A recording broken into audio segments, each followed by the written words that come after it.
The Jurassic period, or the Jura, is probably the most interesting era. After watching the famous movie The Jurassic Park, an average person might think that the Earth was populated only by dinosaurs like T-Rex. In fact, it wasn't quite like that, even though the Jurassic period is also known as the Age of Reptiles.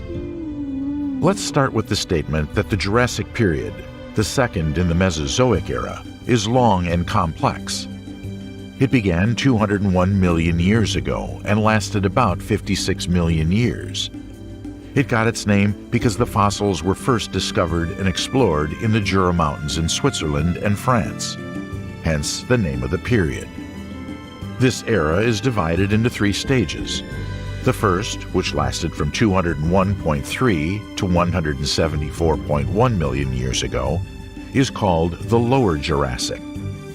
At that time, life was recovering from the Triassic-Jurassic extinction that caused about half of all animal species on the planet to disappear.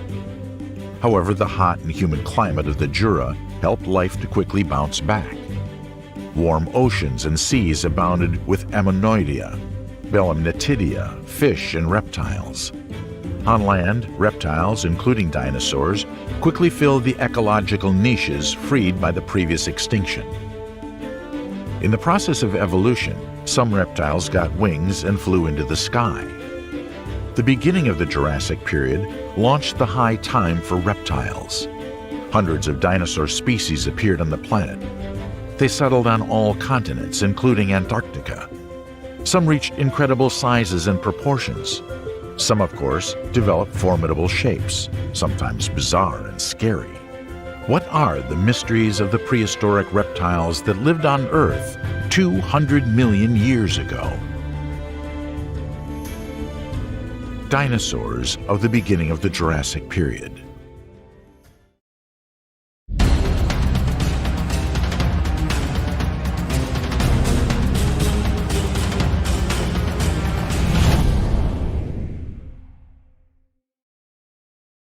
At that time, the continents of the Earth were under the process of formation. The single supercontinent of Pangaea begun to split into separate continental blocks. Shallow seas filled the gaps. The continents began to take modern shape. Bays deepened and separated Africa and Australia. The gulf between Africa and America became deeper too. In Eurasia, the German, Anglo-Paris, and Western Siberian depressions were formed. The Arctic Sea flooded the northern coast of Laurasia.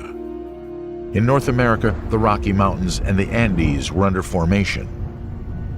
Many volcanic eruptions accompanied splitting of tectonic plates and reshaping of continents.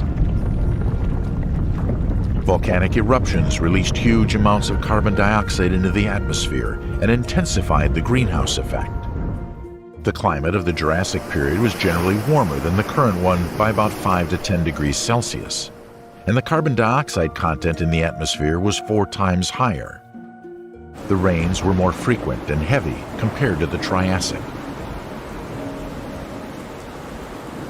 Most of the Earth had humid tropical and subtropical climate.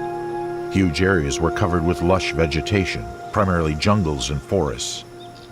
They consisted mainly of seed ferns and non-flowering woody plants. Let us remind you that plants, unlike animals, were lucky. There is no clear evidence of the flora extinction at the turn of the Triassic and Jura. Thanks to the heat and high humidity, the trees in the forest grew tall and big. Cicades are widespread in the tropics and subtropics. The era of the heyday began. During the Jurassic and Cretaceous periods, the cicades reached the peak of diversity. At the beginning of the Jura, they looked very much like palm trees. Its size puzzled even the famous botanist Carl Linnaeus and caused him to make mistake. In his classification system, the scientist placed cicades in the palm section. Tall ginkgo trees grew in areas with a temperate climate. Ginkgo crowns look like oaks, but the leaves are small and fan-shaped. It is a pity that only one kind of ginkgo tree survived till today. It is Ginkgo biloba. the cicades and ginkgos coexisted with prehistoric conifers. Those trees looked like modern yews, pines, and cypresses. During the late Triassic and early Jura, conifers changed rapidly and reached great diversity. During the early Jurassic, the mid-latitude flora of East Asia was dominated by the extinct conifer podozamites, which do not appear to be closely related to any existing conifer family. Its needles were broad, more like leaves, and the tree itself was deciduous. Modern conifers are mostly evergreen, with deciduous being the exception. The lush vegetation sustained the unprecedented flourishing of life, with insects doing especially great. They were lucky. Apparently, there was no extinction of insects at the turn of the Triassic and Jura. Therefore, the forests, fields, and banks of the early Jura rivers were buzzing with all kinds of insects. Imagine predatory dragonflies flying over the water in search of prey, herbivorous beetles swarming in the thickets of plants, and arachnids like spiders and scorpions waiting for their prey. At the turn of the Triassic and Jura, the first butterflies appeared. However, by appearance, they were a pale shadow of colorful, beautiful butterflies we admire in our time. At the same time, some creatures fluttered through the Jurassic forests that looked like modern butterflies, but in fact, they were not. What is it, and how can it be explained? Well, the explanation is an amazing phenomenon: convergent evolution. The creatures that looked like butterflies in the early Jurassic, fluttered like butterflies, and even pollinated plants like butterflies, were actually Calligrammatidae. They belong to a different family of insects, and their closest modern relatives are lacewings. In the Jurassic, Calligrammatidae, of course, could not pollinate flowers, since the flowers almost did not exist in nature. They just appeared, were small and technically unsuited for insects. However, let us remind you that coniferous seed plants had cones with long tubes of nectar and pollen. They attracted the pseudo-butterflies of the Jurassic period. Thus, Calligrammatidae and butterflies are one of the many examples of convergent evolution. In evolutionary biology, convergent evolution is defined as the process whereby distantly related organisms independently evolve similar traits to adapt to similar necessities. That is why different unrelated animals can have a striking resemblance but live in different eras and on continents. For example, tenrecs are a striking example of convergent evolution. From a single colonizing ancestor, tenrecs have evolved into incredible diverse species which resemble moles, shrews, hedgehogs, and even otters. Have a look and find 10 differences. It's not an easy task, because tenrecs and hedgehogs are similar, like siblings. In fact, they belong to very distant branches of the genetic tree. One can say that tenrec has more biologically in common with an elephant than with a hedgehog. If you dig deeper, it turns out that indeed they have only an external resemblance. Talking about our Jurassic pseudo-butterflies, we can say that they were strikingly similar to real Lepidoptera. Broad wings, scales, feeding, camouflage. Everything is like that of Lepidoptera. But these are completely different species.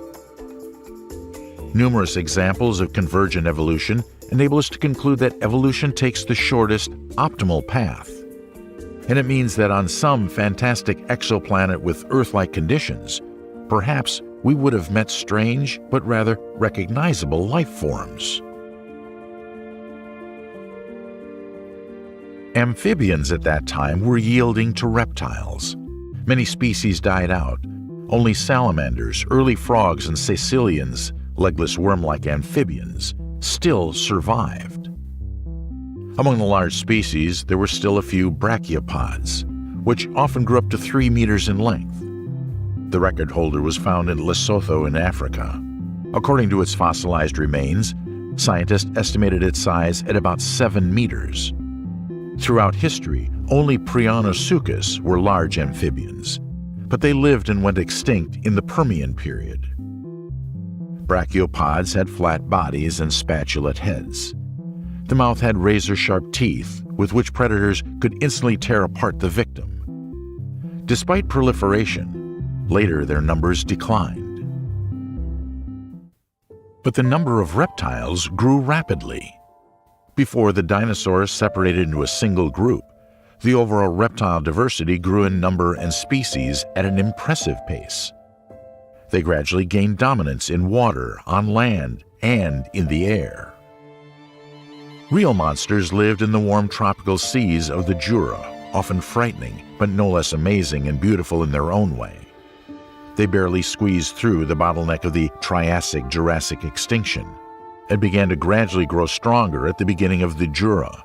One of the most notable is ichthyosaurs. There were many different types of them. On average, they were quite large, 2 to 4 meters. But due to the favorable environment, as evolution proceeded, individual species reached enormous sizes.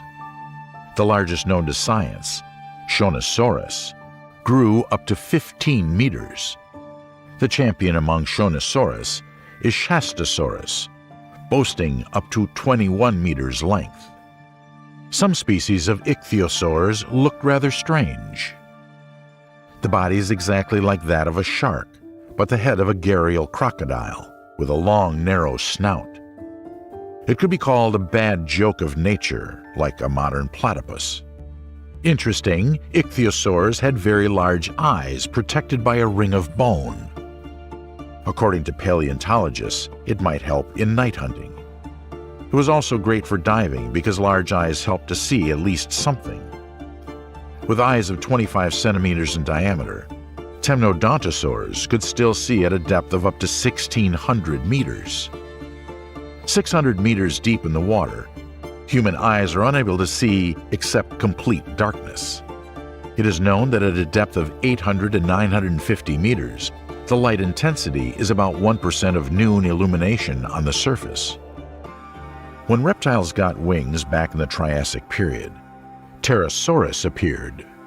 At the beginning of the Jura, they were still recovering from the mass extinction of species, and the Rhamphorhynchidae family was more or less noticeable. They ate mainly fish. The reptiles reached great diversity on land. Prehistoric turtles in general were similar to modern ones. The land was dominated, of course, by dinosaurs. Paleontologists identified over 900 different genera and over 1,000 species of non-avian dinosaurs alone. In the early Jura, they quickly occupied the free niches after extinction. It is a stereotype that all dinosaurs were huge. In fact, they had different sizes. Some did not exceed the size of chickens, and some grew into huge monsters. Most dinosaurs were carnivorous and hunted for prey. Some dinosaurs were herbaceous. They slowly stomped through the forest, shaking the ground and nibbling at all the vegetation. At the beginning of the Jurassic, about 82.7 to 74.1 million years ago, interesting dinosaurs lived on the territory of modern Zimbabwe. Volcanodons. Discovered in 1969 on a small island in the Kariba Reservoir in Zimbabwe, it was regarded as the earliest known sauropod for decades, and it is still one of the most primitive sauropods that has been discovered. As a quadrupedal, ground-dwelling herbivore, Volcanodon already showed the typical sauropod body plan with column-like legs and a long neck and tail. It is one of the very first dinosaurs found on Zimbabwean soil. The Latin name Volcanodon literally means tooth of the volcano. The fossils were found in a small sandstone between two solidified lava flows. This was enough to get a specific name. Based on the nature of the rock in which the fossils of Volcanodon were found, its habitat, the Batoka Formation, was a hot, sandy desert. Not the most favorable place for life, but still there were islands of vegetation, a few rivers, and even rarer oases. The length of the Volcanodon reached 6.5 meters. Height was up to 2.5 meters. It weighed up to 2.5 tons. Some researchers are more generous with estimates and say it was up to 11 meters in length and up to 3.5 tons in weight. This herbivorous dinosaur moved on 4 legs, but it could rise on 2 legs, for example, to eat branches. Volcanodon, with its relatively small size and ability to move quickly, could well feed itself even in the desert. Due to the sparse vegetation, the Volcanodons were not fussy about the menu. And like any other natural vegetarian in the entire history of evolution, Volcanodon itself often became food for the predatory reptiles of that time. Evidence of this was already received at the time of the first discovery of the remains of Volcanodon. And it all started with a curious riddle that became a puzzle. South African paleontologist Michael Rott discovered several teeth near the pelvic Volcanodon remains. However, the head and neck were not found. The shape of the teeth was rather strange, more characteristic of predators. According to the scientists, the dying Volcanodon could bend over in agony, so that the head was at the level of the pelvis, hence the discovered teeth. Another fact in favor of the theory: a similar pose is sometimes found among dinosaur fossils. Because of such unusual teeth in a herbivorous dinosaur, the researcher mentioned it in the name of the genus. If everything is confirmed, Volcanodon would be considered omnivorous, like modern bears. However, in 1985, another researcher, Michael Cooper, proved that the teeth probably belonged to an unknown theropod, a dinosaur.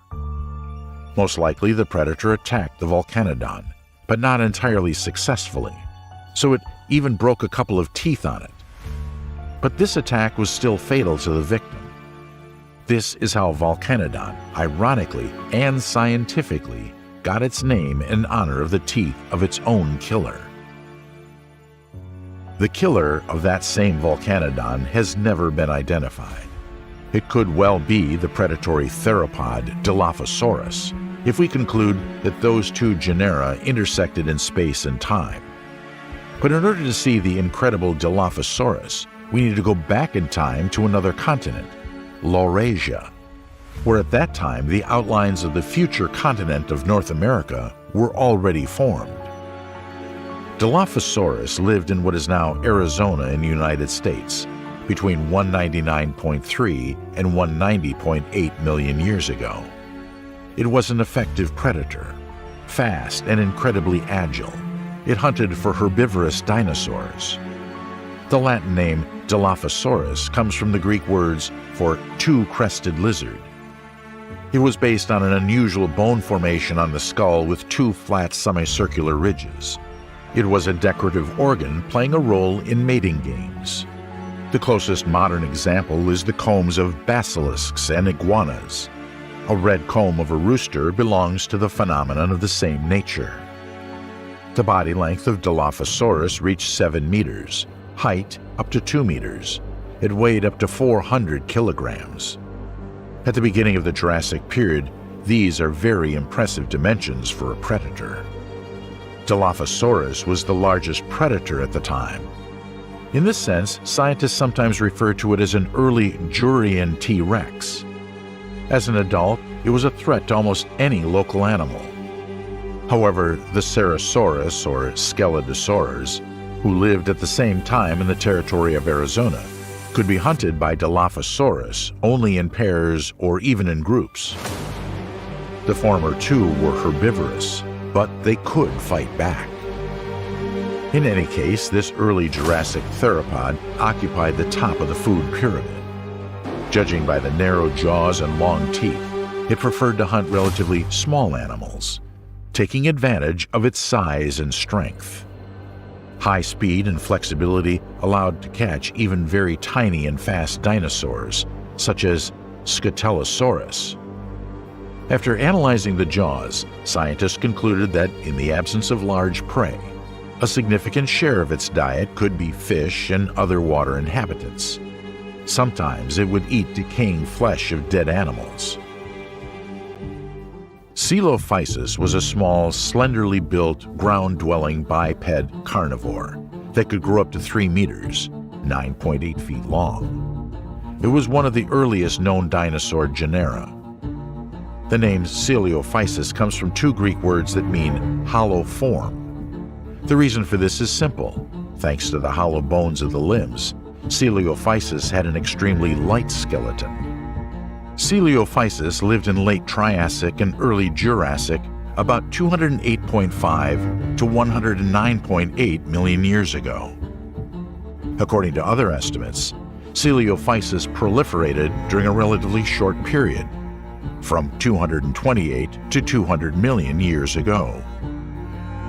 These reptiles were common in North America, especially in the New Mexico region, as well as in South Africa and Zimbabwe.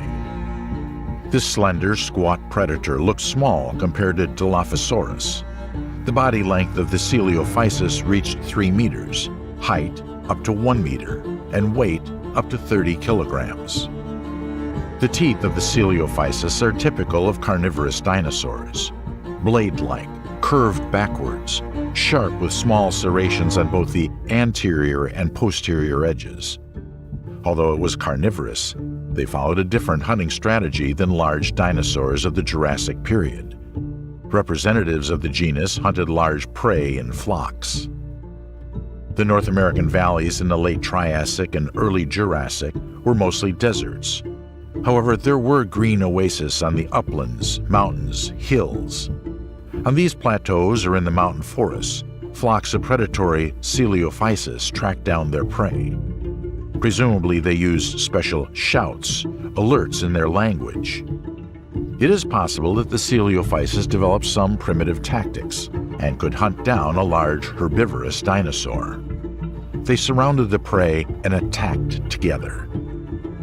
Most likely its diet consisted of smaller animals, reptiles, and lizards. Their fossils were often found along with the skeletons of Coelophysis. By the way, here's a curious fact. For a long time, until the early 2000s, Coelophyses were considered cannibals. It was indicated by the remains found at the Ghost Ranch in New Mexico. There, cubs of its own species were found in the stomach of the prehistoric adult Coelophysis. However, later it turned out that the find was misidentified. Later, the cubs were classified as Hesperorhizicus, the usual prey for the Coelophysis. In general, it is one of the most studied Triassic-Jurassic theropods, all thanks to the many remains found, including several complete skeletons. The Ghost Ranch has a spooky reputation because there is a cemetery of Coelophysis skeletons. What happened there is not entirely clear. While Coelophysis is among the most notable fossils found at Ghost Ranch, the site is rich with examples of many different species of dinosaurs and crocodilians. An even smaller but remarkable dinosaur in the early Jura. The name suggests the African country of Lesotho. Indeed, the first remains of this microsaur were discovered in the high African country of Lesotho. These animals lived in the period of 199.3 to 190.8 million years ago. The body length of the Lesothosaurus reached 2 meters, and this is the maximum. Estimates of height vary greatly, from 40 centimeters to 1 meter and even more. Weight estimates are also in a wide range, from 3 to 10 kilograms. Since we're not talking about a species, but about a whole genus, such an error is normal. Lesothosaurus moved on 2 long, thin legs, which allowed it to develop impressive speed. The 5-fingered forelimbs of Lesothosaurus were small but well developed. From the outside, they may seem like a miniature likeness of human hands. By analogy with our little finger, the 5th finger was poorly developed. With these very hands, he touched and held the plants he was eating. Rhomboid teeth lined up along the jaws of the Lesothosaurus. In front of the upper jaw were 12 teeth, similar to arrowheads. This light structure of the teeth is not very suitable for grinding hard food, but it is quite suitable for cutting soft stems or leaves. The body of the Lesothosaurus was elongated and light, somewhat reminiscent of its ancestors, the archosaurs. which barely stood on two legs. A thin, long tail was important for balancing when moving quickly. In general, because of the short skull and elongated body, the Lesothosaurus was somewhat reminiscent of a bipedal lizard that decided to get up on two legs and run. This, in fact, can be done by some modern reptiles. Lesothosaurus was a very fast and nimble animal. At the slightest sign of danger, turned on its legs. Did he have enemies? Of course, at least the same Coelophyses. When we mention small living creatures as typical prey of Coelophysis, Lesothosaurus fits into this category. The long-legged Coelophysis could easily keep up with the Lesothosaurus. The latter did not have any means of protection. No serious claws, no armor, no fangs, like Lycorine. What is Lycorine? Finally, a very miniature dinosaur, which is difficult to call a dinosaur, but still very interesting, at least because it puzzled paleontologists with a lot of mysteries. Its very name symbolizes. Lycorinus means wolf face. Fangs were found on the remains of the jaw, although the rest of the